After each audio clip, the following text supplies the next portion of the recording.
Jumpa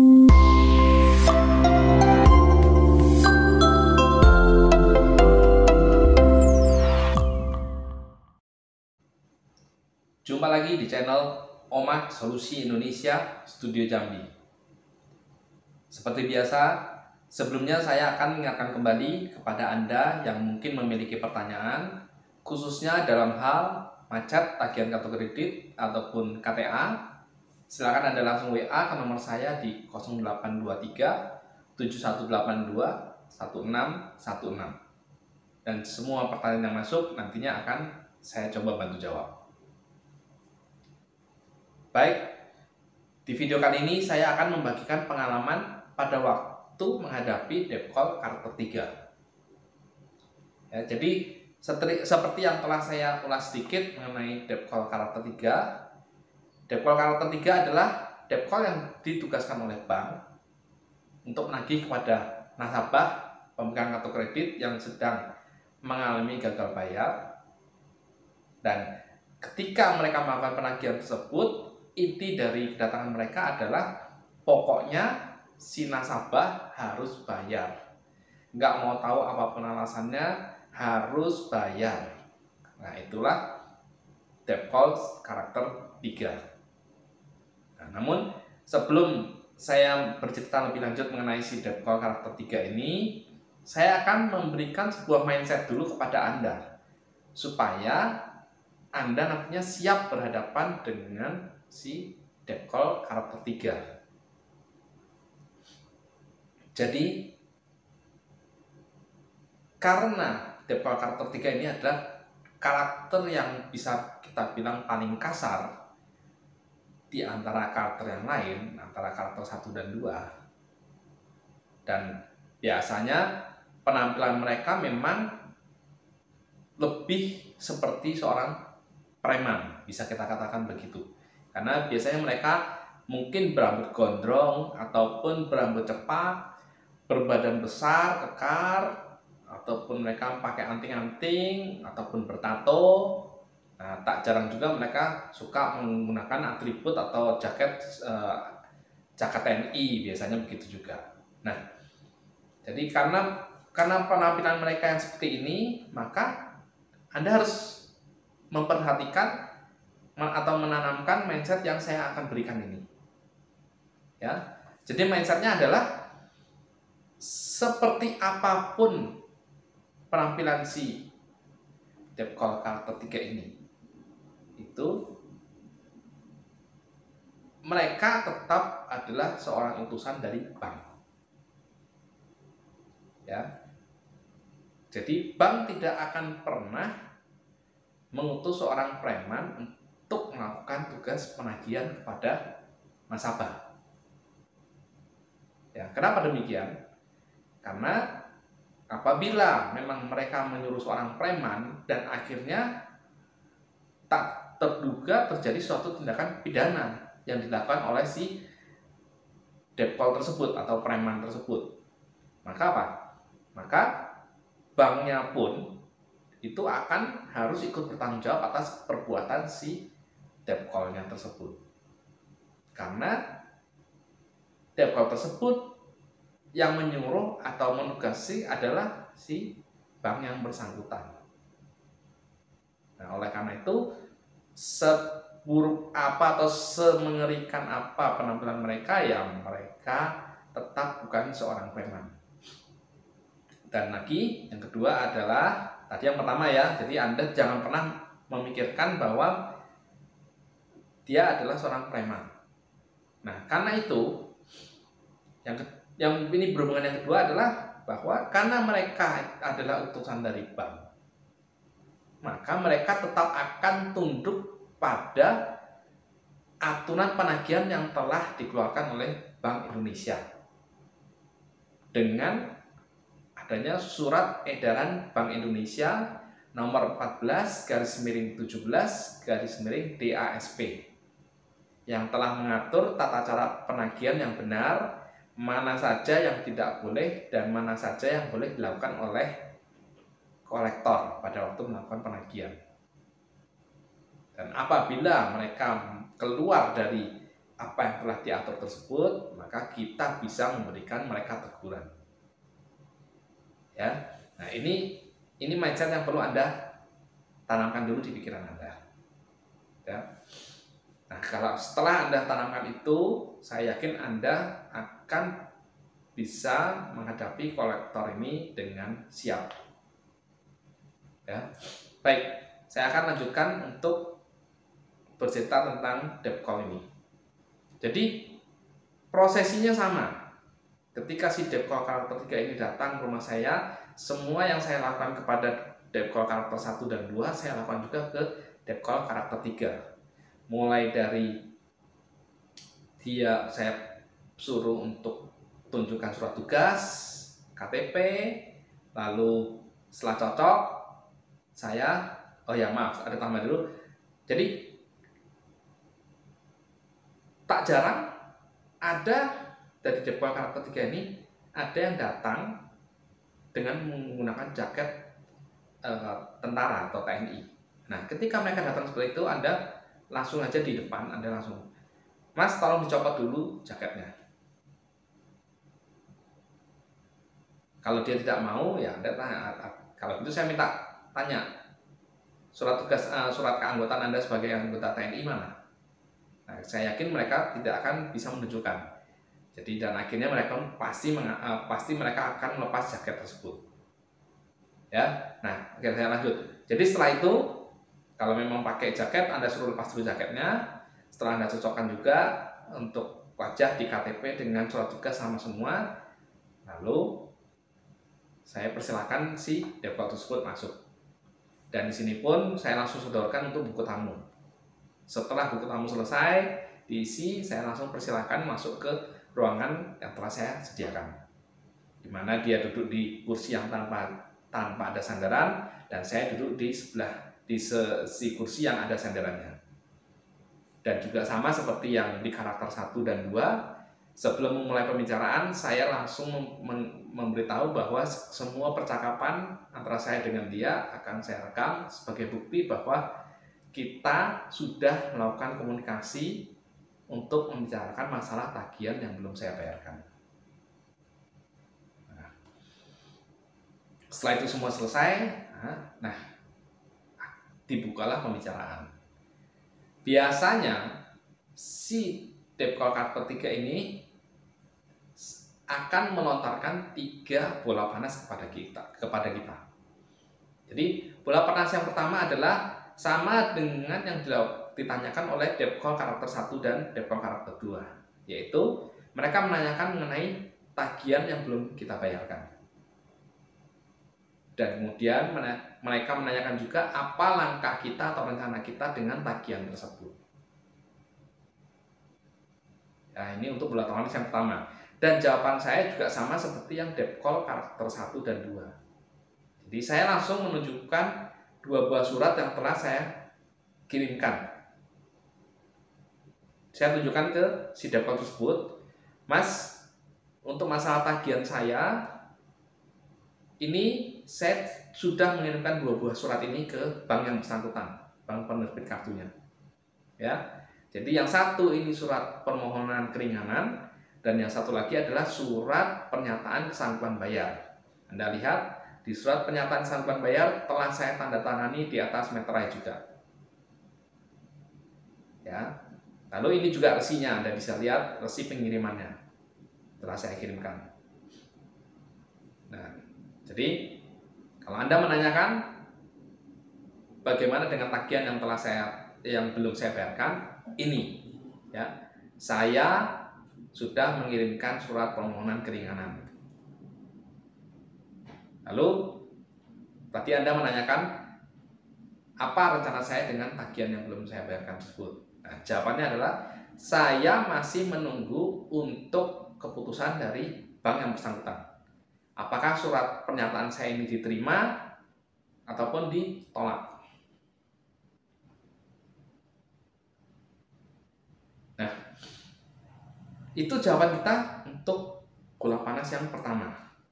Dan biasanya setelah kita menjawab bola panas yang pertama tersebut, maka si kolektor ini Ya, saya melontarkan bola panas yang kedua, di mana mereka mulai mengatakan bahwa, wah Pak, ini saya sudah baca, isinya seperti ini, jadi ini sudah jelas ditolak karena tidak sesuai dengan aturan dari bank.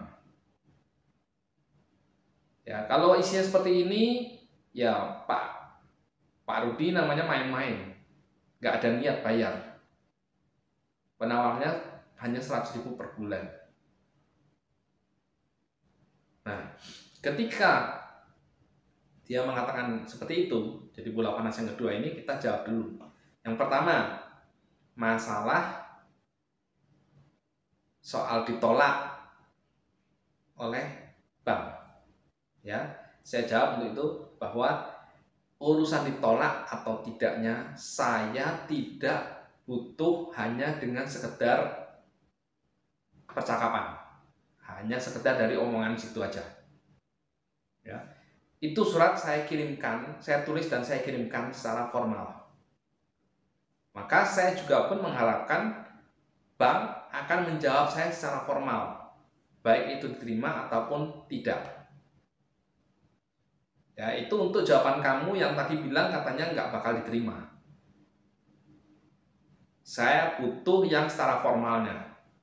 Nah, lalu yang kedua, kamu tadi mengatakan bahwa saya main-main, tidak ada niat untuk bayar. Ya, untuk ini saya kasih tahu ya, kamu jangan asal bicara. Anda lihat di surat ini, saya tunjukkan ini surat pernyataan sanggupan bayar saya.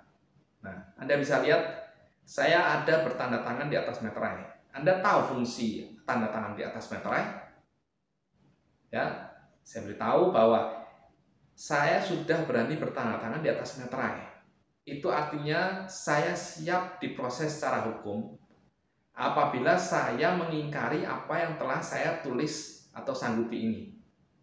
Ya, jadi kamu jangan pernah mengatakan bahwa saya tidak ada niat untuk bayar ataupun main-main. Ya, saya akan langsung melakukan pembayaran sesuai yang saya ajukan apabila memang disetujui. Nah, itu untuk yang bola panas yang kedua. Dan biasanya setelah saya jawab demikian, lalu setelah bola panas yang kedua itu tidak mempan, itu mereka mulai menggulirkan bola panas yang ketiga, di mana mereka akan mulai membahas mengenai kepemilikan kita. Jadi waktu itu si Depkon mengatakan bahwa Pak Rudi, masa situ tidak bisa bayar? Saya lihat aja situ masih punya kendaraan, di rumah masih punya usaha. Saya lihat dari depan juga ada spanduknya, ya kan? Nah, masa tetap masih tidak mau melakukan pembayaran? Kan untuk kendaraan kan bisa dijual, untuk atau dari penghasilan penjualan jualan saya itu kan bisa ditabung sedikit-sedikit untuk melakukan pembayaran tagihan ini. Nah, apabila mereka melontarkan bola panas ini yang ketiga, itu Anda harus jawab to the point, jangan muter-muter, ya, karena setahu saya yang kebanyakan dilakukan oleh nasabah biasanya begini. Ketika dikatakan bahwa wah masih punya kendaraan, masih punya usaha dan lain, biasanya mereka menjawab justru lari kemana-mana, mencoba menghindar. Ketika dikatakan bahwa masih punya kendaraan, lalu biasanya dikatakan nasabah akan mengatakan bahwa itu bukan kendaraan miliknya, itu hanya titipan atau punya saudara atau dipinjami. Nah, lalu kalau begitu dikatakan bahwa masih punya usaha, warung dan lain-lain, kadang mereka suka menghindar mengatakan bahwa itu warungnya adalah warung kerjasama, jadi si nasabah hanya bantu-bantu di situ dan lain-lain. Ya, nah Anda tidak perlu bercerita seperti itu atau menghindar atau menjelaskan bahwa misalnya punya kendaraannya itu BPKB-nya juga masih belum ditebus atau masih dalam bentuk cicilan dan lain-lain, itu nggak perlu Anda ceritakan. Ya. Anda langsung jawab aja to the point, seperti yang saya lakukan. Jadi ketika si debt call karakter 3 ini menanyakan hal itu, membahas hal itu, saya langsung jawab, Mas, saya masih punya kendaraan, saya punya mobil masih, saya masih punya usaha, ya, saya punya rumah, seperti Anda lihat juga. Bahkan saya juga masih punya uang sebenarnya. Tapi saya belum mau melakukan pembayaran apabila belum disetujui sesuai permintaan yang saya ajukan tersebut. Ya, atau lebih jelasnya, saya hanya akan melakukan pembayaran apabila permohonan keringanan yang saya ajukan tersebut disetujui. Nah, ini adalah jawaban dari yang bola panas yang ketiga. Jadi Anda jangan muter-muter untuk jawab yang itu. Ya, Anda langsung to the point aja. Dan akhirnya setelah 3 bola panas ini saya jawab demikian, akhirnya si kolektor mengeluarkan jurus yang terakhir. Pak, saya nggak mau tahu, pokoknya Bapak harus bayar. Entah Bapak mau titip berapa, yang penting Bapak ada pembayaran sekarang juga. Nah, ketika mereka sudah mulai mengatakan seperti itu, Anda harus mengambil tindakan tegas. Ya, jadi waktu itu saya jawab, Mas, situ maksudnya apa? Atas dasar apa situ berani bilang pokoknya? Ya, pokoknya saya harus bayar, pokoknya saya harus titip. Itu atas dasar apa? Kalau saya nggak mau bayar, situ mau apa? Situ mau maksa-maksa saya? Situ mau pukul saya? Situ mau main kasar? Situ mau ngancam-ngancam saya? Oke, silakan. Saya siap. Nah, ketika saya jawab begitu ya, mereka tidak berani melakukan apa-apa. Karena memang telah saya katakan tadi, mereka sudah di masalah penagihan, dalam rangka penagihan itu telah diatur dalam surat edaran Bank Indonesia tadi. Ya, di mana mereka tidak boleh ini, tidak boleh itu. Yang hanya mereka boleh lakukan adalah seperti ini, seperti ini. Ya. Jadi apabila ternyata mereka sampai nekat melakukan kekerasan kepada kita, ya adalah bisa langsung menegur bank yang bersangkutan, dan juga misalnya mereka mengumpul, ya Anda bisa langsung melaporkan itu ke kantor polisian terdekat supaya bisa langsung diproses perkaranya. Ya. Nah, inilah cara atau pengalaman saya dalam menghadapi debt call karakter 3.